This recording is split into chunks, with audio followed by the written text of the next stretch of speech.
Friends, welcome to Meaning in Gujarati channel. ECCE. ECCE માં E નો અર્થ early, C નો અર્થ childhood, બીજી વખત C નો અર્થ care અને E નો અર્થ education થાય છે.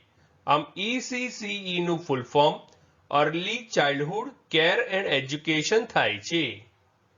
3 થી 5.5 વર્ષ સુધીના બાળકો ECCE યોજના હેઠળ લાભ મેળવી શકે છે. આ યોજના હેઠળ બાળકોને અઠવાડિયાના નક્કી કરેલા દિવસો અને સમયમાં નિઃશુલ્ક પ્રી સ્કૂલ શિક્ષણ પૂરું પાડવામાં આવે છે. ECCE નો ઉદ્દેશ સમાન વય જૂથના બાળકો વચ્ચે મિત્રતા વિકસાવવાનો છે. આ શાળાઓ બાળકોને એવું વાતાવરણ પ્રદાન કરે છે જેમાં બાળકો સાથે વાતચીત કરવી, ગાઢ મિત્રતા બનાવવી વગેરેને પ્રોત્સાહન મળે છે અને તેમને તેમના કમ્ફર્ટ ઝોનમાંથી બહાર આવવામાં પણ મદદ કરે છે. ફ્રેન્ડ્સ, વધુ માહિતી માટે અમારી વેબસાઇટ meaninginggujarati.com ની મુલાકાત જરૂરથી લેજો અને ચેનલ પર બીજી વિડીયો છે જે તમે જોઈ શકો છો અને ચેનલને લાઇક, શેર, સબસ્ક્રાઇબ અને કોમેન્ટ કરવાનું ભૂલશો નહીં. Thank you.